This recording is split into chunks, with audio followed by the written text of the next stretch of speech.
बच्चों, आपका स्वागत है। आज हम इस वीडियो में लेके आए हैं जो CMST-CCS का आपका एग्ज़ाम होने वाला है, वो 22 सितंबर जो आने वाले 3 से 4 दिनों में इस संडे को आपका एग्ज़ाम होने वाला है। आपकी तैयारी आई होप अच्छी चल रही होगी। इस वीडियो में हम अपनी तरफ से आपकी तैयारी को थोड़ा बूस्ट करने के लिए केमिस्ट्री के जितने भी 8th क्लास के कॉन्सेप्ट्स हैं उसको इस वीडियो में हम डिस्कस करेंगे कि केमिस्ट्री के कौन कौन से चैप्टर्स जो आपके 8th क्लास या उससे पहले के चैप्टर्स जो इम्पोर्टेंट है उसी के बारे में हम डिस्कस करेंगे। और अगर आपको फिजिक्स और बाकी वीडियोस भी चाहिए तो आप कमेंट ज़रूर करना, और इस वीडियो को आपको अच्छी लगे तो लाइक कर देना और चैनल को आप सब्सक्राइब कर लो ताकि और वीडियोस जब हम लाए तो आपको नोटिफिकेशन मिल जाए। इस वीडियो में हम केमिस्ट्री के जितने भी 8th क्लास के चैप्टर्स हैं उसको एक ही वीडियो में कवर करने वाले हैं। और क्योंकि ये वीडियो थोड़ी सी लंबी होने वाली है तो आप एंड तक ज़रूर देखें, थोड़ा पेशेंस बना के रहें, और इस एक वीडियो को करने के बाद आपके केमिस्ट्री के लगभग सभी कॉन्सेप्ट क्लियर हो जाएंगे। और इस वीडियो में हम कुछ ऐसे चैप्टर्स को भी लेके आए हैं जो आपके सिलेबस से अब हट चुके हैं, बट लास्ट ईयर्स के पैटर्न के हिसाब से देखा जाए तो उससे क्वेश्चंस आने के चांसेस बहुत ज़्यादा हैं। तो उन्हीं सब चैप्टर्स को हम डिस्कस करते हैं। और अगर आप केमिस्ट्री की बात करो तो केमिस्ट्री में अगर हम देखें कौन कौन से चैप्टर्स हैं 8th क्लास के, आपके केमिस्ट्री में 4 चैप्टर है 8th क्लास में केमिस्ट्री के। पहला चैप्टर है आपका सिंथेटिक फाइबर्स, ठीक है, सिंथेटिक फाइबर्स। दूसरा चैप्टर है आपका मेटल्स एंड नॉन मेटल्स।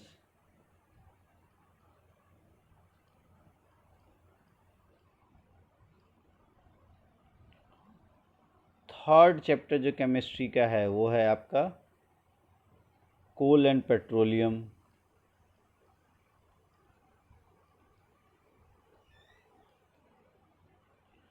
और फोर्थ चैप्टर जो है वो आपका है कंबस्शन एंड फ्लेम।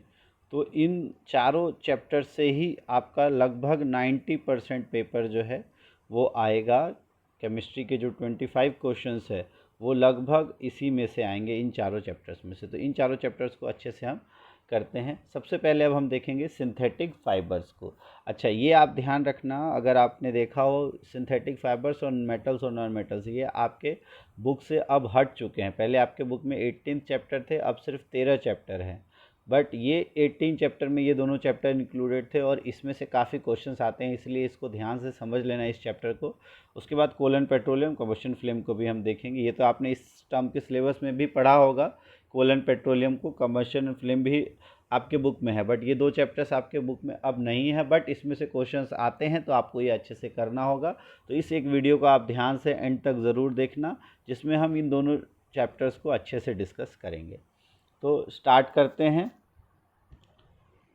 ये चैप्टर आपका चैप्टर 3 था पहले, अब हट चुका है कोर्स से, बट इसमें से क्वेश्चंस आते हैं तो आपको ध्यान देना है। तो सिंथेटिक फाइबर्स और प्लास्टिक। तो आपको पता है फाइबर्स या फैब्रिक्स क्या होते हैं। फैब्रिक्स जो हमारे आसपास के जो कपड़े हैं वो किससे बनते हैं? फाइबर से, जो हमको या तो नेचुरल या आर्टिफिशियल सोर्सेज से मिलता है। अब कुछ ऐसे फाइबर्स होते हैं जिन नेचर से हमको मिलता है, उसे हम नेचुरल फाइबर्स कहते हैं। फाइबर्स का यूज़ अलग अलग आर्टिकल्स बनाने के लिए किया जाता है। और कुछ फाइबर्स आर्टिफिशियल होते हैं जिनको मैन मेड द्वारा बनाया जाता है, ठीक है। अब सिंथेटिक फाइबर्स या नेचुरल फाइबर्स क्या क्या होते हैं? सबसे पहले अगर बात करें सिंथेटिक फाइबर्स, तो ऐसे फाइबर्स जिनको ह्यूमन मैड मेड तरीके से बनाया जाता है, जैसे आपके ये बीड्स हैं, ये एक तरह का फाइबर है। पेपर क्लिप्स ये लॉन्ग चेन में जब होता है। तो सिंथेटिक फाइबर की अगर हम बात करें, the fibre that are obtained by the fibre on the other hand made by human beings, that is called synthetic and man made fibre. Natural fibres कौन से होते हैं? यहाँ ध्यान दे दो आप। नेचुरल फाइबर्स में कॉटन जो नेचर से मिलता है, कॉटन, वुल और सिल्क, ये तीनों नेचुरल फाइबर्स हैं, ठीक है। ये या तो प्लांट्स या एनिमल से मिलते हैं। प्लांट्स और एनिमल से मिलने वाले नेचुरल फाइबर्स, और जो मैन मेड है दे आर कॉल्ड सिंथेटिक और मैन मेड फाइबर। और सिंथेटिक फाइबर में बहुत सारे छोटे छोटे यूनिट्स एक साथ जोड़ के बनाए जाते हैं, और जो एक साथ मिलके जो बड़ा यूनिट बनता है उसे हम कहते हैं पॉलीमर। क्या कहते हैं? Polymer. The small units combine to form a large units called polymer. Poly का मतलब होता है बहुत सारे, मर का मतलब many parts are known as polymer. और पॉलीमर जो है वो नेचर में भी पाया जाता है। कॉटन एक तरह का पॉलीमर होता है जो कि सेलुलोज का बना होता है। तो कॉटन जो है वो किसका पॉलीमर है? सेलुलोज का, ये आपको ध्यान रखना है। और सेलुलोज में ग्लूकोज के बहुत सारे यूनिट्स होते हैं। यहाँ से क्वेश्चन बन जाता है सेलुलोज में किसके यूनिट्स होते हैं? तो सेलुलोज में ग्लूकोज के यूनिट्स होते हैं और कॉटन सेलुलोज से मिलके बनता है। अब सिंथेटिक फाइबर्स में सबसे पहला है आपका रेयॉन। ठीक है, रेयॉन को हम सिल्क फाइबर जो ऑब्टेन होता है सिल्क वॉर्म से, इसको चाइना में डिस्कवर किया गया और बहुत टाइम तक इसको सीक्रेट रखा गया। ये हमने पढ़ा था 7th क्लास में। तो अब जो फैब्रिक है सिल्क फाइबर से जो ऑब्टेन होता है बहुत कॉस्टली होता है। तो उसी को ओवरकम करने के लिए बहुत सारे केमिकल फॉर्म से कुछ ऐसे फाइबर ऑब्टेन किए chemical treatment of wood pulp से। किससे बनाया जाता है? वुड पल्प, जो लकड़ियों का पल्प है उससे ये फाइबर बनाया गया। तो इस फाइबर को रेयॉन या आर्टिफिशियल सिल्क कहते हैं। और ये यहाँ से क्वेश्चन आता है कि आपका आर्टिफिशियल सिल्क किसको कहा जाता है? तो रेयॉन को। किससे बनाया जाता है? तो वुड पल्प से, ये आप ध्यान रखना। ठीक है, और ये नेचुरल सोर्स है। अब यहाँ आप कहोगे तो नेचुरल सोर्स से बना होता है, लेकिन ये फिर भी मैन मेड फाइबर है, क्योंकि वुड पल्प अपने आप में एक फाइबर नहीं होता, उससे बनाया जाता है ये। ठीक है, और ये सिल्क से चीपर होता है और सिल्क लाइक ही फाइबर होता है। इसके साथ रेयॉन को मिक्स किया जाता है कॉटन के साथ बेडशीट्स बनाने के लिए, और वूल के साथ मिक्स किया जाता है कारपेट्स बनाने के लिए। तो यहाँ ध्यान रखना, बेड शीट्स अगर बनानी है तो रेयॉन का मिक्सचर होगा कॉटन के साथ, और अगर कारपेट्स बनानी है तो वूल के साथ इसका मिक्सचर होता है रेयॉन का। ये आपने ध्यान रखना है। दूसरा है आपका, दूसरा मैन मेड फाइबर है नायलॉन। और इसकी डिस्कवरी जो है, ये nylon without using it was made without using any natural raw material, बिना किसी रॉ मटेरियल जो नेचर से मिला है उससे बनाया गया था। और इसको किससे बनाया गया? कोल, वाटर और एयर, कोयला, वाटर और ऑयल से। और ये फुल्ली सिंथेटिक फाइबर है। फर्स्ट फुल्ली सिंथेटिक फाइबर है नायलॉन। कौन सा है? नायलॉन। और ये बहुत ही स्ट्रॉन्ग होता है, इलास्टिक होता है और लाइट होता है। ये लस्ट्रस मतलब चमकीला भी होता है और आसानी से इसे वॉश भी किया जा सकता है। इसका मेनली क्लॉथ्स बनाने के लिए, इसके अलावा सॉक्स बनाने के लिए, रोप्स, टेंट्स, टूथब्रश, कार के सीट बेल्ट बनाने के लिए, स्लीपिंग बैग और कर्टेन्स बनाने के लिए नायलॉन का इस्तेमाल किया जाता है। इसके अलावा जो ये पैराशूट्स के जो वायर्स होते हैं, इसको बनाने के लिए भी, रोप्स जो होते हैं पैराशूट्स के, उसके लिए भी, और रोप क्लाइंबिंग में जो रोप्स इस्तेमाल करते हैं उसमें भी नायलॉन थ्रेड का ही इस्तेमाल होता है। क्यों? क्योंकि नायलॉन थ्रेड एक स्टील वायर से भी स्ट्रॉन्ग होता है, ये आपको ध्यान रखना है। ये बहुत ही ज़्यादा स्ट्रॉन्ग होता है, इसीलिए इसका इस्तेमाल किया जाता है। तो पैराशूट्स में नायलॉन वायर का इस्तेमाल होता है, रोप वे में नायलॉन वायर का इस्तेमाल होता है, और भी बहुत सारी जगह पे हम नायलॉन वायर का इस्तेमाल करते हैं। ठीक है, अब नेक्स्ट जो हमारा है वो है पॉलिएस्टर और एक्रिलिक। तो पॉलिएस्टर भी एक तरह का क्या है? Synthetic fibre. The fibre made from this fibre does not wrinkled easily. इसमें रिंकल ईजिली नहीं आता है ये जल्दी से। जैसे आप नॉर्मल कॉटन के कपड़े देखो तो बहुत जल्दी उसमें झुर्रियाँ आ जाती है, रिंकल पड़ जाते हैं, उसको फिर हमको आयरन बार बार करना पड़ता है। बट पॉलिएस्टर के जो कपड़े हैं उसमें रिंकल नहीं आता, ये बिल्कुल क्रिस्प रहते हैं और ईजी टू वॉश होते हैं। और ड्रेस मटेरियल इसलिए इससे बनाए जाते हैं। पॉलिस्टर शर्ट्स और बाकी ड्रेसेस भी देखे जाते हैं। इसके अलावा यहाँ एक ध्यान रखना है, टेरिलीन। टेरिलीन एक पॉपुलर पॉलिस्टर है, तो पॉलिस्टर का एक एग्जांपल है टेरिलीन। ठीक है, इसको बहुत छोटे छोटे फाइन फाइबर्स में ड्रोन किया जा सकता है, और यान में, जो आप देखते हो ना वुलन यान होता है, उसकी तरह से भी इसको वूव किया जा सकता है। पेट होता है आपका, अब ये देखो पेट की बॉटल्स बनती है ना, तो इसको हम पॉलिएस्टर टायरेलिन, पेट का फुल फॉर्म क्या होता है? पॉलिएस्टर टायरेलिन।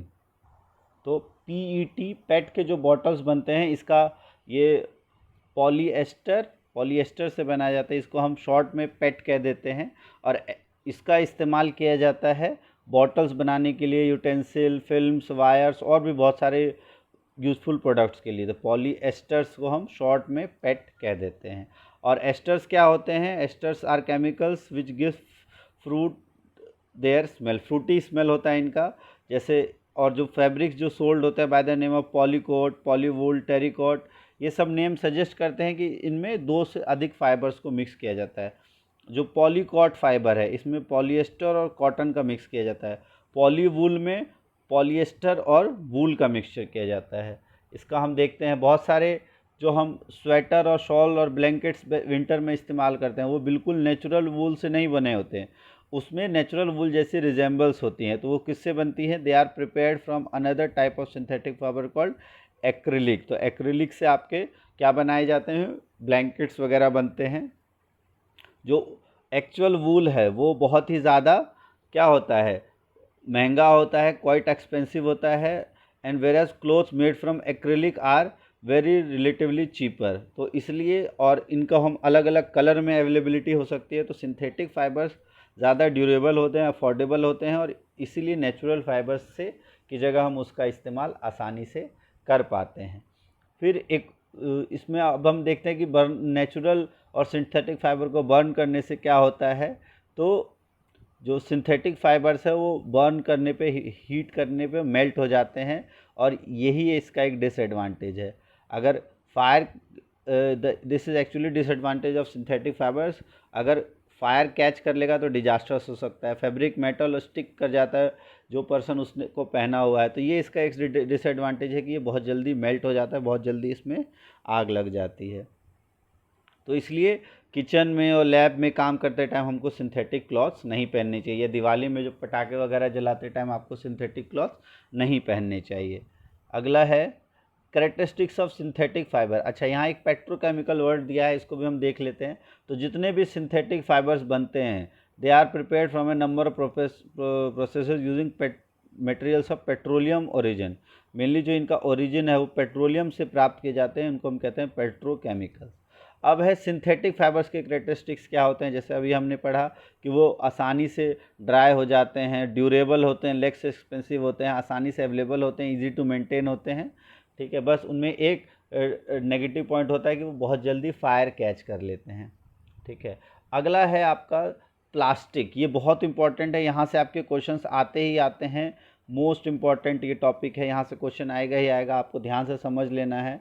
ठीक है, प्लास्टिक जो है, दो तरह के प्लास्टिक होते हैं। एक होता है आपका, जैसे प्लास्टिक में जो लिंकेज होती है, एक लीनियर लिंकेज और एक क्रॉस लिंकेज होती है। तो इसी हिसाब से दो तरह की प्लास्टिक होती है। प्लास्टिक भी एक तरह का सिंथेटिक फाइबर ही है। ठीक है, इसमें दो तरह की अरेंजमेंट होती है, एक लीनियर और क्रॉस लिंक, और ये सभी पॉसिबल साइज़ इसमें अवेलेबल होता है। और प्लास्टिक को रिसाइकल, रीयूज़, कलर्ड, मेल्ट कर सकता है, सील रोल कर सकते हैं, और वायर्स में भी बना सकते हैं। इसलिए वैरायटी ऑफ यूजेस होते हैं प्लास्टिक के। अब प्लास्टिक की अगर हम बात करें तो पॉलीथीन का एग्जाम्पल होता है प्लास्टिक का। इसका यूज़ पॉलीथीन के बैग्स बनाने के लिए किया जाता है। अब आप देखोगे कुछ प्लास्टिक के जो आर्टिकल्स है वो आसानी से बेंड हो जाते हैं, लेकिन कुछ जो है अगर हम फोर्स करें तो वो टूट जाते हैं। तो अब यही दोनों प्लास्टिक को आपको ध्यान से समझना है। यहाँ से क्वेश्चन 100% आएगा, अच्छे से समझ लो इसको। क्या है कि जब हम किसी प्लास्टिक को देखते हो, आप उसमें हॉट वाटर डालते हैं जैसे प्लास्टिक बोतल में, वो क्या होता है, डिफॉर्म हो जाता है, उसका शेप चेंज होता है। तो ऐसे प्लास्टिक जो इजीली डिफॉर्म हो जाए हीटिंग पे और एंड कैन बी बेंड, और उसको आसानी से मोड़ा जा सके, उन्हें हम कहते हैं थर्मोप्लास्टिक। क्या कहा जाता है? थर्मोप्लास्टिक, जो आसानी से डिफॉर्म हो जाए और उनको हम बेंट भी कर सके। एग्जाम्पल है पॉलीथीन, पीवीसी, ये एग्जाम्पल है किसके? थर्मोप्लास्टिक के। इनका यूज़ होता है टॉयज़ बनाने में लिए और अलग अलग कंटेनर्स में। ठीक है, तो थर्मोप्लास्टिक जो आसानी से डिफॉर्म हो जाए और बेंट हो जाए, मुड़ जाए, पॉलीथीन और पीवीसी इसके एग्जाम्पल हैं। दूसरा है थर्मोसेटिंग प्लास्टिक। ये प्लास्टिक क्या होते हैं, जो एक बार जब उनको मोल्ड कर दिया जाता है, एक बार प्लास्टिक बनाया जाता है तो उनको सॉफ्ट नहीं किया जा सकता हीट करके, और इसलिए इसको हम कहते हैं थर्मोसेटिंग प्लास्टिक। एग्जाम्पल है बेकलाइट और मेलामाइन। हमें ध्यान से कर लेना, आएगा एग्जाम में। बेकलाइट और मेलामाइन एग्जाम्पल है थर्मोसेटिंग के। पॉलीथीन और पीवीसी एग्जाम्पल है थर्मोप्लास्टिक के। बेकलाइट क्या होता है? ये एक पुअर कंडक्टर ऑफ हीट है और इलेक्ट्रिसिटी। हीट और इलेक्ट्रिसिटी का ये पुअर कंडक्टर होता है, और इसका यूज़ करते हैं इलेक्ट्रिक स्विच बनाने में।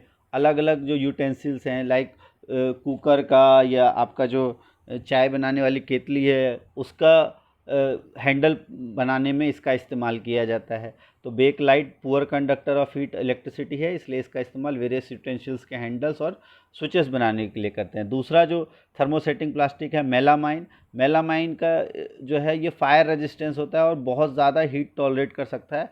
अदर प्लास्टिक मटेरियल्स की जगह। तो इसका यूज़ करते हैं हम फ्लोर के टाइल्स बनाने के लिए, किसका, मेलामाइन का, किचन वेयर्स बनाने के लिए, और फैब्रिक जो कि फायर रेजिस्टेंस फैब्रिक्स बनाने के लिए भी हम किसका इस्तेमाल करते हैं, मेलामाइन का। तो ये थर्मोप्लास्टिक और थर्मोसेटिंग प्लास्टिक के कुछ यूजेस दिए हुए हैं। ये है थर्मोसेटिंग प्लास्टिक के जो स्विचेस हैं या प्लेट्स बनाने के लिए, इन सब के लिए हम इस्तेमाल करते हैं थर्मोसेटिंग का। ये बेक लाइट इससे बनता है। और जो वायर्स, ये जो पीवीसी है ना, जो वायर के ऊपर रहती है कोटिंग पीवीसी, इस तरह के जो ड्रम्स वगैरह बनते हैं, ये बनते हैं किसके, थर्मोप्लास्टिक्स के। ठीक है, तो ये यहाँ से काफ़ी इंपॉर्टेंट था। फिर है प्लास्टिक का इस्तेमाल जब हम करते हैं तो बहुत सारे यूज़ होते हैं, जैसे slipper, furniture, decoration piece. Plastic की फ़ायदा क्या है कि ये नॉन रिएक्टिव होता है, ये जल्दी रिएक्ट नहीं करता, जल्दी कोरोड नहीं होगा, ख़राब नहीं होगा, और स्टोर करना इसको आसान है। बहुत सारे केमिकल्स इसके अंदर स्टोर हो सकते हैं। ये बहुत ही लाइट होता है, स्ट्रॉन्ग होता है, ड्यूरेबल होता है। यहाँ से उतने क्वेश्चंस नहीं आते, बस आपको ये पता होना चाहिए। फिर प्लास्टिक जो है वो पुअर कंडक्टर होते हैं हीट और इलेक्ट्रिसिटी के, उससे हीट और इलेक्ट्रिसिटी बाहर नहीं निकलती, ये भी हमको पता है। अब यहाँ आपको ध्यान रखना है कि कुछ एग्जांपल्स हैं जो प्लास्टिक का एक्सटेंसिव यूज़ होता है हेल्थ केयर इंडस्ट्री में, जैसे पैकिंग ऑफ टैबलेट्स में, स्टिचिंग वुंड्स के थ्रेड्स में, और सिरिंजेस जो डॉक्टर यूज़ करता है, ग्लव्स में, उन सब में इसका इस्तेमाल होता है। प्लास्टिक कुकवेयर का इस्तेमाल किया जाता है माइक्रोवेव ओवन में। ठीक है, और ये क्वेश्चन इंपॉर्टेंट, टेफ्लॉन। टेफ्लॉन जो है एक स्पेशल प्लास्टिक है जिसका इस्तेमाल, जो कि ऑयल और वाटर उसके ऊपर चिपकता नहीं है। तो जितने भी अब हम देखते हो ना, आप लोग खाना बनाने में जो इस्तेमाल करते हैं, नॉन स्टिक पैन इस्तेमाल करते हैं, उन सब में किससे बना होता है, टेफ्लॉन से। तो ये पूछा जा सकता है, टेफ्लॉन जो नॉन स्टिक कोटिंग होती है यूटेंसिल्स के ऊपर, कुकवेयर्स के ऊपर, वो किसकी बनी होती है, तो they are made up of Teflon. Important है, ये याद रखना है आपको। दूसरा है फायर प्रूफ प्लास्टिक, जो आसानी से फायर कैच ना करे। तो अभी हमने पढ़ा मेलामाइन जो है वो फायर प्रूफ होता है, वो ईजिली फायर कैच नहीं करता। तो मेलामाइन जो यूनिफॉर्म होता है फायरमैन्स के, वो किसके बने होते हैं, मेलामाइन के। और मेलामाइन ईजिली फायर कैच नहीं करता। तो ये आपको ध्यान रखना है कि melamine does not easily catch fire, और ये फ्लेम रेजिस्टेंट होता है, इसलिए फायरमैन्स के यूनिफॉर्म बनते हैं मेलामाइन के। अब प्लास्टिक और एनवायरनमेंट की अगर हम बात करें तो बायोडिग्रेडेबल और नॉन बायोडिग्रेडेबल दो तरह के वेस्ट होते हैं। जो नेचुरल प्रोसेस, ये बैक्टीरिया वगैरह से इनसे डिग्रेड हो जाए, दे आर कॉल्ड बायोडिग्रेडेबल, और जो नेचुरल प्रोसेस से डिग्रेड ना हो, they are called non biodegradable. ठीक है, तो उसके बाद है प्लास्टिक्स का हमारे आसपास बहुत ज़्यादा हार्मफुल यूसेज भी है, इसी के बारे में हमने पढ़ा है। बायोडिग्रेडेबल है, बायोडिग्रेडेबल के क्या क्या यूजेस होते हैं ये हमने देखा। ये आपको यहाँ से क्वेश्चन आ जाता है 4R। 4R का मतलब क्या होता है, रिड्यूस, रीयूज़, रिसाइकल और रिकवर। आपको ये 4R का इस्तेमाल करना है, कम से कम यूज़ करना है। यूज़ को, प्लास्टिक के यूज़ को रिड्यूस करना है, उसको दोबारा यूज़ कर सकते हो, रिसाइकल कर सकते हो, रिकवर कर सकते हो। ठीक, उसके अलावा फाइबर, कॉटन के बैग्स कैरी कर सकते हैं शॉपिंग के लिए, ये सबसे क्वेश्चन कम आता है। ठीक है, तो इतना था आपका, ये जो मेन टॉपिक्स है ना कीवर्ड्स, इससे क्वेश्चन ज़्यादा आते हैं। एक्रिलिक हो गया आपका, आर्टिफिशियल सिल्क। एक्रिलिक क्या होता है, आर्टिफिशियल वूल आप जिसे कह सकते हो। आर्टिफिशियल सिल्क क्या होता है, रेयॉन। ठीक है, नायलॉन आपके पैराशूट्स पर अगर बनाने, प्लास्टिक में दो होते हैं आपके, थर्मोसेटिंग, थर्मोप्लास्टिक, पॉलिएस्टर, पॉलीएमर, थियोलिन, इन सब के बारे में आपने पढ़ लिया, और ये क्वेश्चंस काफ़ी इंपॉर्टेंट है। तो ये था इस चैप्टर में, अधिकतर इसी से क्वेश्चंस आएंगे आपके। अगर कोई इसमें डाउट है तो आप इसको अच्छे से देख लेना, और इसका किस तरह के क्वेश्चंस आए थे ये तो पिछले बार के एनसीईआरटी का मैंने देखा है, यहाँ से एक बार देख लो, इस तरह के क्वेश्चंस आ जाते हैं। जैसे पॉलिएस्टर, तो पॉलिएस्टर का इस्तेमाल किस लिए किया जाता है, तो पॉलिएस्टर का अभी हमने पढ़ा टेफ्लॉन, रेयॉन, नायलॉन। तो टेफ्लॉन का नॉन स्टिक कुकवेयर्स के लिए, तो सेकेंड का हो जाएगा सी। रेयॉन आर्टिफिशियल सिल्क होता है। ठीक है, नायलॉन का इस्तेमाल पैराशूट्स और स्टॉकिंग्स बनाने के लिए, और रेयॉन जो है वो वुड पल्प का यूज़ करके बनाया जाता है। पॉलिएस्टर जो है वो ईजिली रिंकल नहीं होते। तो ये 4 इसके हो गए। तो इस तरह के क्वेश्चंस आते हैं। तो ये था आपका पहला चैप्टर जो केमिस्ट्री से रिलेटेड था। अब देखते हैं दूसरा चैप्टर। तो अब सेकंड चैप्टर है आपका मटेरियल्स, मेटल और नॉन मेटल्स। बहुत इंपॉर्टेंट है, यहाँ से क्वेश्चन ज़रूर आते हैं। ये चैप्टर आपका कोर्स से हट चुका है, तो इसलिए थोड़ा ध्यान से समझ लो। ये वीडियो थोड़ी लंबी हो सकती है, बट इसको आप अच्छे से पूरा वीडियो देखो टाइम लगा के, तो आपका केमिस्ट्री के 25 में से 20 क्वेश्चंस तो आप इजीली कर लोगे। पहला हमने फाइबर्स वाला चैप्टर कंप्लीट कर लिया है। अब है ये मेटल्स एंड नॉन मेटल्स। तो मेटल्स और नॉन मेटल्स में आपको पता है आपके आसपास बहुत सारे मेटल्स होते हैं, बहुत सारे नॉन मेटल्स होते हैं। तो फिज़िकल प्रॉपर्टीज़ की अगर हम बात करें तो सबसे पहले आपको फिज़िकल और केमिकल प्रॉपर्टीज़ में फिज़िकल प्रॉपर्टीज़ की आप देखो तो हम सबसे पहले बात करते हैं मेलिएबिलिटी की। तो मेलिएबिलिटी का मतलब क्या होता है कि किसी भी मेटल को बीट करके थिन शीट में बना देना, उसको कहते हैं मेलिएबिलिटी। ठीक है, तो एल्युमिनियम फॉयल ये सब बन जाते हैं ना रैपिंग फूड के लिए, ये सब मेलिएबिलिटी के कारण। और मेटल्स लाइक कोल और पेंसिल ये प्रॉपर्टी शो नहीं कर सकते। तो फर्स्ट प्रॉपर्टी हमने पढ़ा मेलिएबिलिटी। दूसरा देखते हैं इलेक्ट्रिकल कंडक्टिविटी, ये आसानी से इलेक्ट्रिसिटी कंडक्ट करवा सकते हैं, तो दे आर इलेक्ट्रिकल कंडक्टर। ठीक है, तो malleability electrical conductor. Third property है property of metal by which it can drawn into wires, तो कॉल्ड डक्टिलिटी। और सबसे ज़्यादा डक्टाइल जो है वो कौन सा होता है, यहाँ आप ध्यान रखना इलेक्ट्रिक कंडक्टर में सबसे बेस्ट कंडक्टर होता है सिल्वर। ठीक है, बेस्ट कंडक्टर होता है सिल्वर, उसके बाद होता है कॉपर। ये दोनों बेस्ट कंडक्टर होते हैं। और ऐसा मेटल जो नॉन कंडक्टर होता है जिससे इलेक्ट्रिसिटी कंडक्ट नहीं होती, वो है आपका लेड। ठीक है, लेड एक ऐसा मेटल है जिससे इलेक्ट्रिसिटी कंडक्ट नहीं होती, तो आप ध्यान रखना लेड से इलेक्ट्रिसिटी कंडक्ट नहीं होती। सिल्वर और copper are the best conductor of electricity. Ductility, जिससे आसानी से वायर बनाया जा सके। और सबसे ज़्यादा जो डक्टाइल होता है वो होता है आपका गोल्ड। 1 ग्राम गोल्ड से लगभग 2 किलोमीटर लंबी वायर बनाई जा सकती है। तो इस प्रॉपर्टी को कहते हैं डक्टिलिटी। गोल्ड सबसे ज़्यादा डक्टाइल होता है, ये आपको ध्यान होना चाहिए। इसके अलावा थर्ड प्रॉपर्टी जो हमने पढ़ी कि किसी भी मेटल को अगर टकराएं तो वो क्या होता है, आवाज़ प्रोड्यूस करता है, तो इसी को हम कहते हैं सोनोरस। ठीक है, और मटेरियल्स जो कि the materials other than the metal are non sonorous, तो इसका इस्तेमाल करते हैं हम बेल वगैरह बनाने के लिए। तो मेटल्स की अगर हम बात करें तो वो हार्ड होते हैं, लस्टरस होते हैं, malleable, ductile, sonorous, good conductor of electricity. बस यहाँ आप ध्यान रखना एक ऐसा मेटल है मरकरी। मरकरी इकलौता मेटल है जो कि लिक्विड स्टेट में पाया जाता है, बाकी सभी मेटल सॉलिड स्टेट में होते हैं। Mercury is the only metal that found in liquid state. ठीक है, और एग्जांपल्स जो है मेटल्स के कॉपर, एल्युमिनियम, कैल्शियम, मैग्नीशियम।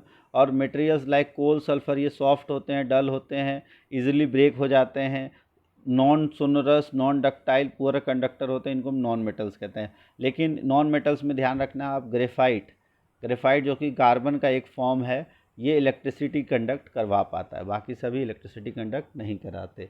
ठीक है, और ये क्वेश्चन यहाँ से आता है सोडियम और पोटेशियम, ये ऐसे मेटल्स हैं जिनको नाइफ से भी कट कर सकते हैं, यहाँ से क्वेश्चन आता है, ध्यान रखना है। मरकरी इकलौता मेटल है जो कि लिक्विड स्टेट में है। ये कुछ एक्सेप्शंस है, ये क्वेश्चन यहाँ से बनेंगे ही बनेंगे।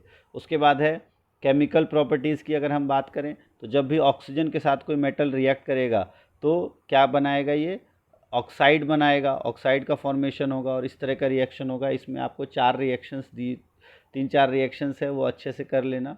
ठीक है, और इसी का इस्तेमाल जब हम देखते हैं कि कॉपर वेसल्स को जब एयर में रखें तो उसके ऊपर ग्रीन कोटिंग आ जाती है। ग्रीन कोटिंग क्यों आती है, ये कॉपर हाइड्रोक्साइड और कॉपर कार्बोनेट इस ये बनने के कारण। तो ये क्वेश्चन आता है कि ग्रीन मटेरियल जो है वो किसका मिक्सचर होता है, तो कॉपर हाइड्रोक्साइड और कॉपर कार्बोनेट का ये रिएक्शन होता है। कॉपर, वाटर, कार्बन डाइऑक्साइड, ये तो कॉपर हाइड्रोक्साइड और कॉपर कार्बोनेट ये बनने के कारण क्या हो जाता है, वो ग्रीन कलर का बन जाता है। फिर मैग्नीशियम रिबन को जब हम जलाते हैं तो जो मैग्नीशियम रिबन का जो ऐश है वो किस कलर का होता है, वाइट कलर का। और जब उसको पानी में डालें तो वो बेसिक नेचर का होता है। इसका मतलब इस मेटल्स के ऑक्साइड क्या होते हैं, metallic oxide are basic in nature, वो बेसिक नेचर के होते हैं।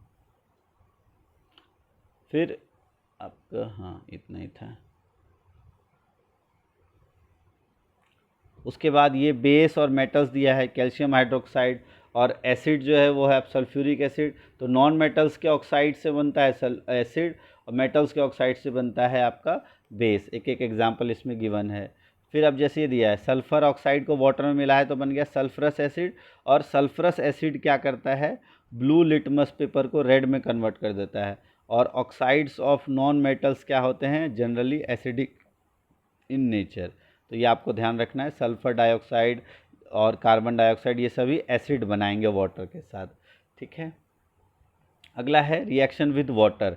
तो बहुत ज़्यादा रिएक्टिव होता है, तो जो मेटल्स बहुत रिएक्टिव है, जैसे सोडियम बहुत रिएक्टिव है, तो ये ऑक्सीजन के साथ और वाटर के साथ बहुत विगरसली रिएक्ट करता है और बहुत ज़्यादा हीट जनरेट करता है। इसलिए इसको स्टोर करके रखते हैं किसके अंदर, केरोसिन के अंदर। तो केरोसिन के अंदर किसको स्टोर करके रखते हैं, सोडियम मेटल को, ये आपको ध्यान रखना है। ठीक है, अगला है सोडियम विगरसली रिएक्ट करते हैं, कुछ मेटल्स रिएक्ट नहीं करते, जैसे आयरन और वाटर के साथ बहुत स्लोली रिएक्ट करता है। नॉन मेटल्स भी वाटर के साथ जल्दी रिएक्ट नहीं करते और उनको, लेकिन कुछ ऐसे हैं जो बहुत ज़्यादा रिएक्टिव होते हैं और उनको पानी के अंदर रखा जाता है। तो ऐसा नॉन मेटल जिनको पानी के अंदर रखते हैं उसका एग्जांपल है फॉस्फोरस। तो फॉस्फोरस जो है बहुत रिएक्टिव नॉन मेटल है, इजीली फायर कैच कर लेता है, इसलिए उसको कांटेक्ट में हटाने के लिए हम किस में रखते हैं, वाटर के अंदर रखा जाता है। वाटर के अंदर फॉस्फोरस, केरोसिन के अंदर किसको रखते हैं हम, सोडियम को। तो ये आपको ध्यान रखना है, सोडियम को रखते हैं केरोसिन के अंदर और वाटर के अंदर रखते हैं फॉस्फोरस को। अगला है एसिड के साथ अगर हम देखें रिएक्शन, तो क्योंकि ये मेटल्स जो हैं वो रिएक्टिव होते हैं हाइड्रोजन के साथ, तो हाइड्रोजन से अधिक रिएक्टिव होता है, तो एसिड के साथ ये क्या देते हैं, हाइड्रोजन गैस रिलीज़ करते हैं और टेम्परेचर बढ़ जाता है। अब इसमें देखें तो नॉन मेटल्स हाइड्रोजन के साथ रिएक्ट नहीं करते। अच्छा, मेटल्स को जब रिएक्ट किया जाता है, हाइड्रोजन गैस निकलती है और उसको माचिस लेके जाओ तो एक पॉप साउंड आता है। तो पॉप साउंड किस गैस के लिए होता है, हाइड्रोजन गैस के लिए। ये आपको ध्यान रखना है, क्वेश्चन अगर आए कि पॉप साउंड किस गैस के प्रेजेंस के लिए होता है, तो हाइड्रोजन गैस के लिए। ठीक है, पॉप बर्निंग साउंड होता है। फिर बेस के साथ अगर रिएक्शन करें तो उसमें भी पॉप साउंड आता है, कोई कोई मेटल बेस के साथ रिएक्ट करके भी हाइड्रोजन गैस बनाता है। मेटल सोडियम हाइड्रोक्साइड प्रोड्यूस करता है, मेटल्स जो है सोडियम हाइड्रोक्साइड के साथ रिएक्ट करके हाइड्रोजन गैस बनाता है। Non metals with base are complex, तो इसलिए ज़्यादा हम इसमें नहीं पढ़ेंगे। फिर है डिस्प्लेसमेंट रिएक्शन। तो जिन मेटल्स की रिएक्टिविटी अधिक होती है वो कम रिएक्टिव मेटल्स को डिस्प्लेस कर देते हैं। जैसे ये हमारा कॉपर सल्फेट है, कॉपर सल्फेट आपका किस कलर का है, ब्लू कलर का। ठीक है, ये कॉपर सल्फेट है। सी में जो है आपका, अच्छा 4 इन्होंने लिया है। पहला है आपका कॉपर सल्फेट, बीकर बी में भी कॉपर सल्फेट है, सी में जिंक सल्फेट है और डी के अंदर है आपका आयरन सल्फेट, ई के अंदर है आपका जिंक सल्फेट। तो सबसे पहले कॉपर सल्फेट जो हम जिंक ग्रैन्यूल्स मिलाया, तो पहले ये ब्लू कलर का था, बाद में ये इसका कलर फेड हो गया। ठीक है, ये बन गया, क्या बन गया, ये कॉपर सल्फेट से बन गया ये जिंक सल्फेट। ठीक है, ये इस कलर का बन जाता है। फिर कॉपर सल्फेट में जब आयरन मिलाते हैं तो ये ग्रीन कलर का हो जाता है, जो बन जाता है आयरन सल्फेट। फिर जिंक और कॉपर का रिएक्शन करेंगे तो कोई रिएक्शन नहीं हुआ, क्योंकि जिंक अधिक रिएक्टिव है। फिर आयरन सल्फेट और कॉपर का करेंगे तो भी कोई रिएक्शन नहीं हुआ, और जिंक सल्फेट और आयरन नील में भी कोई रिएक्शन नहीं हुआ। तो ये आपको ध्यान रखना है। तो रिएक्टिविटी की अगर हम बात करें, सबसे अधिक रिएक्टिव इनमें से होता है जिंक, उसके बाद होता है आयरन, फिर होता है आपका कॉपर। ये 3 में से सबसे अधिक रिएक्टिव है आपका जिंक, और फिर आयरन और कॉपर। ये आपको ध्यान रखना है रिएक्टिविटी सीरीज़ में। अगर आगे देखें अगर, तो कॉपर सल्फेट ब्लू से जिंक कलरलेस बन जाता है और कॉपर जो उसमें रेड कलर का होता है। ठीक है, तो इतना हमने पढ़ लिया। उसके बाद है मेटल्स और नॉन मेटल्स का यूज़ कहाँ होता है। तो मेटल्स का इस्तेमाल ऑटोमोबाइल्स, एरोप्लेन्स, ट्रेन, सैटेलाइट्स, अलग अलग गैजेट्स बनाने के लिए इसमें इस्तेमाल किया जाता है। नॉन मेटल्स की अगर हम बात करें तो उसका भी इस्तेमाल होता है। जो ऑक्सीजन है वो एक नॉन मेटल है, वो हमारे लिविंग बीइंग के लिए इनहेल करता है और बहुत ज़रूरी है। नॉन मेटल्स का फर्टिलाइज़र्स में इस्तेमाल करा जाता है। NPK, ये खाद के रूप में 3 नॉन मेटल्स का इस्तेमाल करते हैं। इसमें है आपका नाइट्रोजन, फॉस्फोरस। के से होता है पोटेशियम, ये तो मेटल है, बट नाइट्रोजन और फॉस्फोरस ये 2 ऐसे नॉन मेटल्स हैं जिनका फर्टिलाइज़र्स में इस्तेमाल होता है। इसके अलावा वाटर प्योरिफिकेशन प्रोसेस में, एंटीसेप्टिक, जो घाव पे एंटीसेप्टिक सॉल्यूशन लगाते हैं उसमें इस्तेमाल करते हैं, और क्रैकर्स में इस्तेमाल किया जाता है। अच्छा, नॉन मेटल्स का आपको ध्यान रखना है। Non metal solid, liquid, gas तीनों स्टेट में होते हैं। ठीक है, लिक्विड नॉन मेटल जो है, अगर लिक्विड नॉन मेटल की बात की जाए तो वो होता है आपका ब्रोमीन। तो ब्रोमीन एक प्रकार का लिक्विड नॉन मेटल होता है, ये आपको ध्यान रखना है। सॉलिड की बात की जाए तो आयोडीन, कार्बन और ग्रेफाइट, ये सब सॉलिड में होते हैं। और आयोडीन एक ऐसा होता है जो लस्ट्रस होता है, ये ध्यान रखना, लस्ट्रस प्रॉपर्टी शो करता है नॉन मेटल होके भी। ठीक है, तो इस तरह से ये चैप्टर भी हमारा कंप्लीट हो जाता है। इसमें हमने इन चीज़ों के बारे में पढ़ा है। और जो मिलके किससे बनते हैं, एटम्स से मिलके बनते हैं। एक ही प्रकार के एटम से मिलके बनने वाले को कहते हैं एलिमेंट, और एलिमेंट जो है वो दो में डिवाइड होते हैं, मेटल्स और नॉन मेटल्स। एक और होता है आपका जो अभी आपने नहीं पढ़ा है, बट उसमें दोनों की प्रॉपर्टी होती है, जिसको हम कहते हैं मेटलॉइड। ये आप ध्यान रखना, मेटलॉइड्स भी कहते हैं। 3 पार्ट में डिवाइड होता है। टोटल अभी हमारे पास 118 एलिमेंट्स नोन है, ठीक है। उसमें कुछ मेटल्स, कुछ नॉन मेटल्स और कुछ मेटलॉइड्स हैं, ये आपको पता होना चाहिए, ठीक है। तो ये था आपका मेटल्स और नॉन मेटल्स, और इससे क्वेश्चंस आ सकते हैं, जैसे beaten into thin sheet. Thin sheet में किसको कन्वर्ट कर सकते हैं? मेटल्स को। तो इसका आंसर हो जाएगा जिंक। कौन सा स्टेटमेंट करेक्ट है? डक्टाइल हैं, नॉन मेटल्स आर डक्टाइल, तो ये गलत है। Metals are ductile, some metals are, all metals are ductile, तो ये गलत है। जनरली मेटल्स आर डक्टाइल, कुछ मेटल्स डक्टाइल नहीं है, जैसे हमारा मरकरी। फिर है फॉस्फोरस, बहुत रिएक्टिव नॉन मेटल है। Metals are good conductor of heat and electricity. Iron is more reactive than metals, react with acid to produce hydrogen gas, ये आपको पता है। तो इस तरह से अब जैसे ये वाला क्वेश्चन यहाँ से कर लेते हैं, आ जाता है काफ़ी बार। गोल्ड, गोल्ड का हम यूज़ करते हैं ज्वेलरी बनाने में, किस प्रॉपर्टी के कारण? उसको लस्ट्रस प्रॉपर्टी के कारण। आयरन का इस्तेमाल हम करते हैं क्या बनाने के लिए? अब देखो, एल्युमिनियम का इस्तेमाल, कार्बन, कॉपर, मरकरी। तो मरकरी का इस्तेमाल किस में होता है? कॉपर का इस्तेमाल किस में होता है? एल्युमिनियम और आयरन का इस्तेमाल किस में होता है? तो अगर हम कार्बन की हम बात करें तो कार्बन का इस्तेमाल किस में होता है? फ्यूल के रूप में, ठीक है। मरकरी का अगर देखें तो मरकरी का इस्तेमाल होता है थर्मामीटर्स में। उसके बाद कॉपर और आयरन, तो आयरन को हम मशीनरी बनाने में यूज़ करते हैं, कॉपर का इलेक्ट्रिकल वायर्स बनाने में, और एल्युमिनियम का फूड रैपिंग में। तो इस तरह से ये हमारा मेटल्स और नॉन मेटल्स का भी चैप्टर कंप्लीट हो जाता है, आपका इससे बाहर नहीं आएगा। तो ये 2 केमिस्ट्री के इंपॉर्टेंट चैप्टर जो आपके अभी 8th की क्लास में नहीं है, वो मैंने करवा दिए हैं। इसके अलावा जो 2 चैप्टर्स हैं, तो सिंथेटिक फाइबर्स, मेटल और नॉन मेटल्स, ये 2 चैप्टर्स जो आपके बुक में नहीं थे वो मैंने करवा दिया, और ये आप इजीली आपने इसको वीडियो को देख लो। अगर आपको ये नहीं है, कोल पेट्रोलियम आपकी बुक में है तो 8th क्लास की बुक से आप इसको अच्छे से कर लेना। कंबस्चन एंड फ्लेम ये भी आपने किया होगा, तो ये दोनों तो आप आसानी से कर सकते हो। ये दोनों चैप्टर्स आपके बुक में नहीं थे, तो इसलिए इसको अच्छे से समझाया गया। एक बार थोड़ा सा शॉर्ट में हम कोल पेट्रोलियम और कंबस्चन फ्लेम को देख लेते हैं कि क्या क्या इंपॉर्टेंट है। जो आपने पढ़ा हुआ है उसको आपको रिवाइज करना है, तो देखते हैं। तो कोल एंड पेट्रोलियम में जो है ये अब 3rd चैप्टर हो गया, पहले अलग चैप्टर था ये। तो कोल एंड पेट्रोलियम में आपको ध्यान देना है इन एग्जॉस्टिबल नेचुरल रिसोर्स और एग्जॉस्टिबल, कि जो एग्जॉस्ट नहीं हो सकते, तो सनलाइट, एयर, इसके बारे में आपको पढ़ना है। और एग्जॉस्टिबल में जितने भी वाइल्ड लाइफ मिनरल्स, कोल, पेट्रोलियम, नेचुरल गैस, इन सब के बारे में आपको पढ़ना है। फिर कोल क्या होता है, कोल के बारे में आपको पढ़ना है, ठीक है, कि कोल कैसे प्रोसेस के द्वारा बनता है, जिसे हम कार्बनाइजेशन। अच्छा, फॉसिल फ्यूल्स क्या होते हैं? ऐसे फ्यूल्स जो डेड रिमेन से मिलके बनता है और उसका हम फ्यूल की तरह इस्तेमाल करते हैं, जैसे कोयला, पेट्रोलियम, नेचुरल गैस, और ऐसे फ्यूल्स को हम कहते हैं फॉसिल फ्यूल्स। और प्रोसेस ऑफ कार्बनाइजेशन क्या होता है कि जब बहुत साल पहले, कई 100 साल पहले, 300 million years ago, under high pressure और टेम्परेचर, डेड प्लांट्स किस में कन्वर्ट हो गए? कोल में। और क्योंकि कोल में मेनली कार्बन होता है, तो इसी प्रोसेस को कार्बनाइजेशन कहते हैं। और क्योंकि ये वेजिटेशन जो है वो remains of, dead remains of vegetation से बनाया गया, इसलिए ये एक प्रकार के क्या है? Fossil fuel. तो ये आपको ध्यान रखना है। फिर कोल से क्या क्या प्रोडक्ट्स बनाए जाते हैं, जिसमें हमने पढ़ा था कोक और कोल टार। कोक का इस्तेमाल जो है वो टफ पोरस ब्लैक सब्सटेंस होता है, इसका ऑलमोस्ट प्योर फॉर्म होता है इसका स्टील के मैन्युफैक्चर में और बहुत सारे मेटल्स का एक्सट्रैक्शन में किया जाता है। कोल तार जो है ये मिक्सचर होता है 200 से अधिक सब्सटेंस का। इसका इस्तेमाल कहाँ कहाँ होता है? लाइक एक्सप्लोजिव में, परफ्यूम्स में, ड्रग्स में, डाइज में, प्लास्टिक पेंट में, फोटोग्राफिक मटेरियल में, रूफिंग मटेरियल में, इन सब में इसका इस्तेमाल होता है। नेफ्थेलिन बॉल्स में भी इसका इस्तेमाल किया जाता है। और बिटुमिन आजकल सड़क बनाने में इस्तेमाल किया जाता है, पहले कोल टार इस्तेमाल किया जाता था, तो कोल टार अब नहीं इस्तेमाल किया जाता है।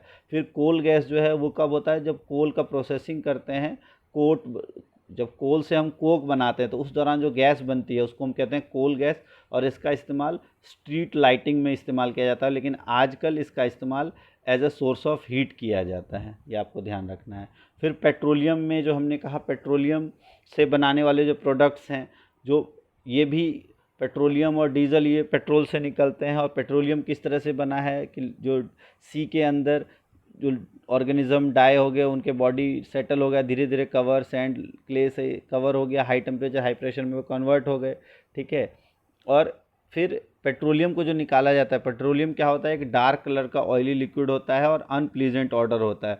उसमें बहुत सारे पदार्थ मिक्स होते हैं और जैसे gas, petrol, diesel, lubricating oil, इन सब को सेपरेट करके और इनको प्रोसेस करने का जो अलग अलग पार्ट्स को सेपरेट करने का जो प्रोसेस है वो कहलाता है पेट्रोलियम रिफाइनिंग। और ये कहाँ किया जाता है, पेट्रोलियम रिफाइनरी में। और ये जो टेबल है ये मोस्ट इंपॉर्टेंट है, यहाँ से क्वेश्चन आएगा ही आएगा। आपका कौन सा कॉन्स्टिट्यूएंट ऑफ पेट्रोल है, उसका क्या यूज़ है। जैसे फ्यूल में हम इस्तेमाल करते हैं फॉर होम और इंडस्ट्री, तो एलपीजी, लिक्विड पेट्रोलियम गैस, ये आप ध्यान रखना। सीएनजी यहाँ दिया हुआ है आपका, कंप्रेस्ड नेचुरल गैस, ठीक है। पेट्रोल का इस्तेमाल हम motor fuel, aviation fuel, solvent for dry cleaning में। केरोसिन का इस्तेमाल स्टोव्स, लैंप्स और जेट क्राफ्ट्स में। डीजल का इस्तेमाल हैवी मोटर्स व्हीकल के फ्यूल के लिए, इलेक्ट्रिकल जनरेटर्स में। तो ये जेट एयरक्राफ्ट में वही फ्यूल के लिए केरोसिन का, ये ध्यान रखना। फिर लिब्रिकेटिंग ऑयल, लिब्रिकेशन में हम इस्तेमाल करते हैं पैराफिन वैक्स का, अलग अलग ऑइंटमेंट्स बनाने के लिए, कैंडल्स और वैसलीन बनाने के लिए। बिटुमिन का इस्तेमाल पेंट और रोड को बनाने के लिए, आपको ध्यान रखना। ये कुछ पेट्रोलियम प्रोडक्ट थे। फिर उसके बाद सीएनजी, एलपीजी, और जो इससे पहले हमने पेट्रोकेमिकल्स की बात की थी जिससे बहुत सारे फाइबर्स बनते हैं, like polyester, nylon, acrylic, polythene और बाकी man made plastics. Hydrogen gas भी नेचुरल गैस से ऑब्टेन्ड होता है और इसका इस्तेमाल फर्टिलाइजर्स बनाने में इस्तेमाल किया जाता है। और ग्रेट कमर्शियल इंपॉर्टेंस के कारण पेट्रोलियम को क्या कहा जाता है, ब्लैक गोल्ड। ये आपको ध्यान रखना है, petroleum is known as the black gold. फिर सीएनजी जो है वो ज़्यादा ग्रीनर गैस होती है, इसके बारे में आपको पता होना चाहिए। एलपीजी, सीएनजी का फुल फॉर्म ये पता होना चाहिए, ठीक है। और जो नेचुरल गैस है वो उसका इस्तेमाल हम फर्टिलाइजर्स और इसमें भी इस्तेमाल करते हैं। और in our country natural gas has been found in Rajasthan, Maharashtra and Krishna Godavari delta, ये 3 जगह पाए जाते हैं। इसके बारे में आपको पता होना चाहिए। फिर पीसीआरए के बारे में हमने पढ़ा था।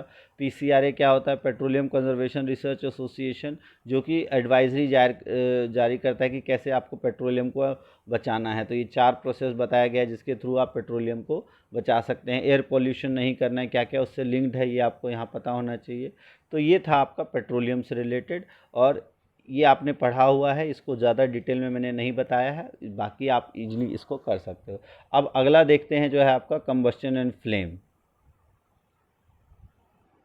तो कंबस्शन एंड फ्लेम, तो कंबस्शन क्या होता है, किसी भी चीज़ को ऑक्सीजन के प्रेजेंस में जलाना कहलाता है कंबस्शन। और जब उससे हीट एंड लाइट प्रोड्यूस होती है, that process is called combustion. CNG, compressed natural gas.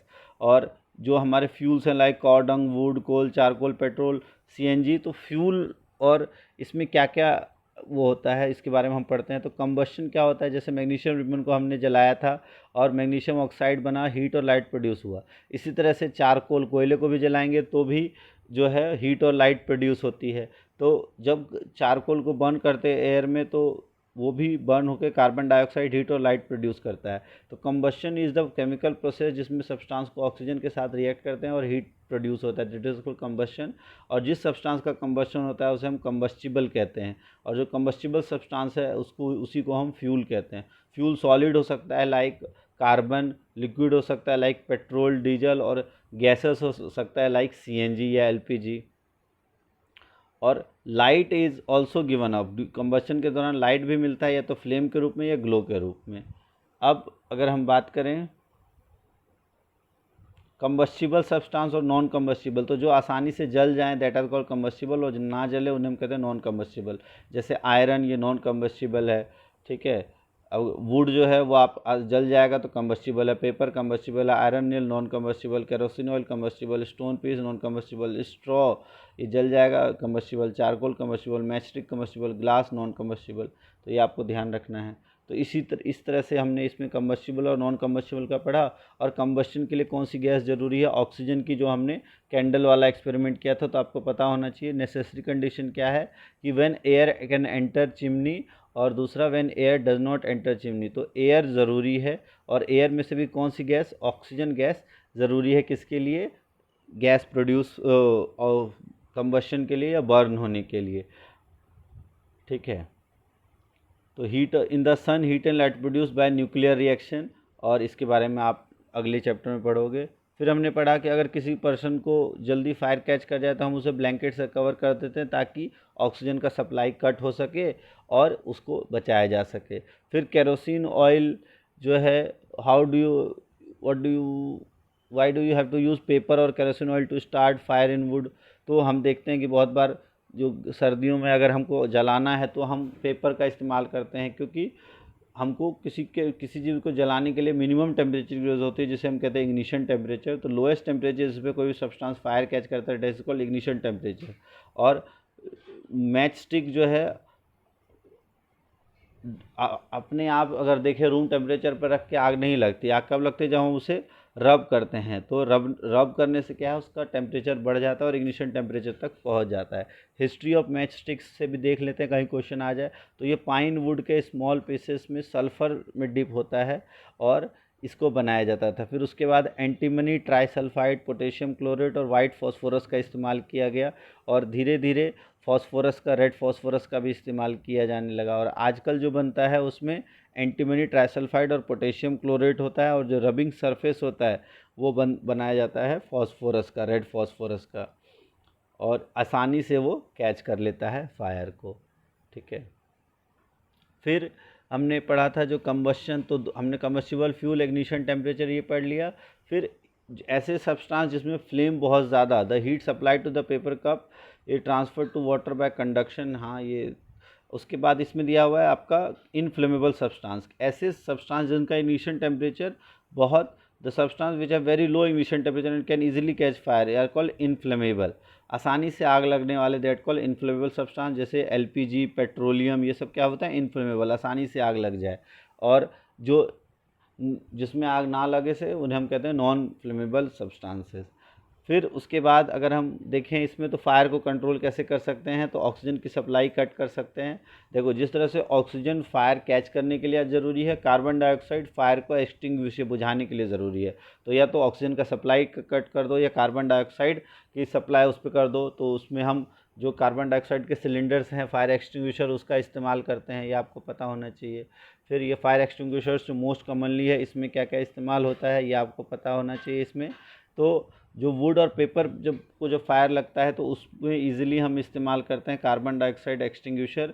इसमें कार्बन डाइऑक्साइड जो बेस्ट एक्सटिंग्विशर होता है, ये हैवियर होता है ऑक्सीजन से, तो कवर कर लेता है ब्लैंकेट के लिए, और इसी का हम इस्तेमाल करते हैं। अच्छा, ये आपको ध्यान होना चाहिए, ये जो हम इस्तेमाल करते हैं फायर एक्सटिंग्विशर, इसमें क्या क्या होता है? कार्बन डाइऑक्साइड के अलावा सोडियम बाइकार्बोनेट, सोडा जो है, बेकिंग सोडा भी इसमें मिलाया जाता है, और पोटेशियम बाइकार्बोनेट भी होता है, और इजीली यह हाइड्रोजन कार्बन डाइऑक्साइड गैस को रिलीज़ कर देता है। तो इसलिए सोडा एसिड फायर एक्सटिंग्विशर भी कहा जाता है, सोडा एसिड फायर एक्सटिंग्विशर।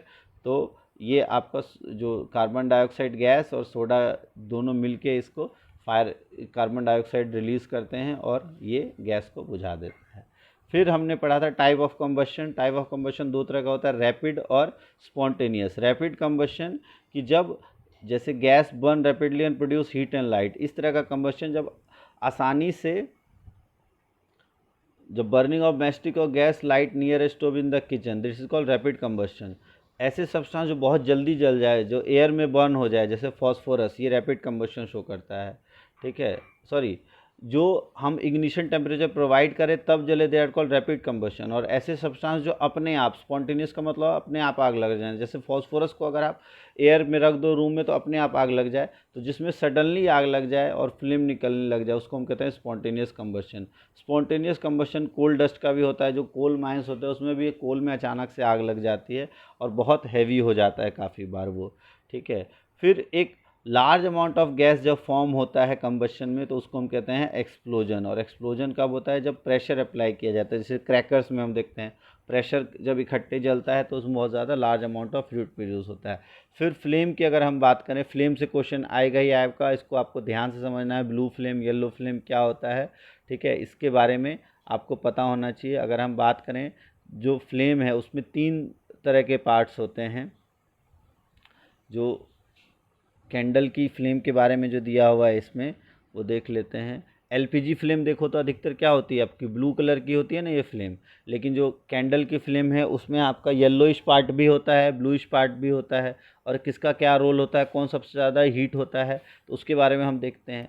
अच्छा, the substance which vaporise during burning gives flames, for example kerosene, molten wax, ये सब फ्लेम देते हैं। और कैंडल फ्लेम जो है वो स्टेडी होता है। तो इसमें क्लीन ग्लास प्लेट अगर लेके जाए तो 3 जोन उसमें दिखाते हैं। अगर हम बात करें तो एक सर्कुलर ब्लैक रिंग फॉर्म होता है ग्लास प्लेट पे। इससे इंडिकेट करता है कि अनबर्न कार्बन पार्टिकल्स जो है वो ल्यूमिनस जोन में होता है। ल्यूमिनस जोन कौन सा? ये जो येलो वाला जोन है, that is called luminous zone. और एक ऐसा जोन होता है जो portion of copper wire flame gets red hot, बहुत ज़्यादा गर्म होता है, वो होता है नॉन ल्यूमिनस जोन। और ये किस कलर का होता है? स्लाइटली ब्लू पार्ट का होता है। और ये हॉटेस्ट पार्ट होता है। हॉटेस्ट पार्ट कौन सा होता है? ब्लू फ्लेम जो है वो हॉटेस्ट पार्ट होता है। और जो येलो फ्लेम है वो होता है आपका ल्यूमिनस पार्ट। ल्यूमिनस जो लाइट निकले, नॉन ल्यूमिनस होता है हॉटेस्ट पार्ट जो ब्लू कलर का फ्लेम होता है। फिर जो सोनार वगैरह है वो इस्तेमाल करते हैं outer most zone of flame का, क्योंकि उसमें हीट बहुत ज़्यादा होती है। तो सोने को पिघलाने के लिए, मेटल्स को पिघलाने के लिए हम इस्तेमाल करते हैं। ये वाला पिक्चर से क्वेश्चन 100% आएगा, आप ध्यान रख लेना। जैसे ये वैक्स कैंडल है, इसका जो आउटर मोस्ट पार्ट है, ये वाला जो पार्ट है, ये कंप्लीट कंबशन होता है, ये ब्लू कलर का होता है, ये हॉटेस्ट पार्ट होता है। जो आपका रेड पार्ट है वो मिडल, अच्छा, जो आपका ये मॉडरेटली हॉट होता है मिडल जोन, और जो सबसे कम हॉट होता है इनर मोस्ट अनबर्ट, ये ब्लैक कलर का शो करता है। येलो कलर होता है आपका मिडल जोन या पार्शियल कंबशन, ये मॉडरेटली हॉट, और लीस्ट हॉट होता है ये ब्लैक कलर का सब्सटेंस। यहाँ से क्वेश्चन आपका इंपॉर्टेंट है, बनेगा ही बनेगा। फिर सब्सटेंस को हम फ्यूल्स कैसे कह सकते हैं? एक ऐसा फ्यूल जो रेडली अवेलेबल हो, चीप हो, आसानी से बर्न हो जाए, ठीक है। आइडियल फ्यूल क्या होगा? और फ्यूल एफिशिएंसी। फ्यूल एफिशिएंसी क्या होती है? यहाँ से क्वेश्चन काफ़ी बार बनता है कि कोई भी फ्यूल जो है, the amount of fuel energy produced by complete combustion of 1 kilogram of fuel, कि 1 किलोग्राम फ्यूल को जब आप कंबशन करोगे तो उसको हम कहते हैं कैलोरीफिक वैल्यू, और इसकी यूनिट होती है किलो जूल पर किलोग्राम। तो किलो जूल पर किलोग्राम, ये आपको ध्यान रखना है। किलो जूल पर किलोग्राम बहुत बार आ जाता है। कैलोरीफिक वैल्यू की यूनिट क्या होती है? तो 1 किलोग्राम में कितना किलो जूल एनर्जी प्रोड्यूस होता है, कैलोरीफिक वैल्यू कितनी कैलोरी प्रोड्यूस होती है, that is called calorific value. तो किलो जूल पर किलोग्राम इसकी यूनिट है, ये आपको पता होना चाहिए, बहुत बार आ जाता है ये, ठीक है। फिर ये कुछ कैलोरीफिक वैल्यूज़ की वैल्यू दी हुई है यहाँ पे।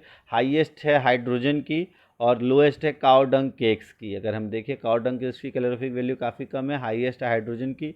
और पेट्रोल, केरोसिन, डीजल में सबसे ज़्यादा हाईएस्ट है डीजल की, सबसे कम है पेट्रोल की, फिर केरोसिन की।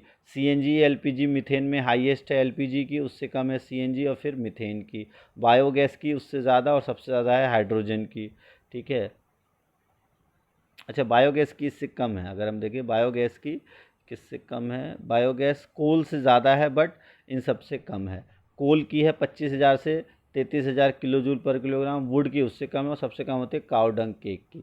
तो ये आपको ध्यान रखना है। फिर बर्निंग अगर करें तो उससे क्या क्या हार्मफुल होता है? जो फ्यूल है उससे क्या, बर्न करने से क्या क्या हार्मफुल इफेक्ट्स होते हैं? तो आपको पता है वुड, कोल, इन सबसे अनबर्न कार्बन पार्टिकल्स रिलीज होते हैं, और इससे हमारे एटमॉस्फेयर में बहुत सारे पॉल्यूटेंट्स आ जाते हैं, छोटे छोटे पार्टिकल्स।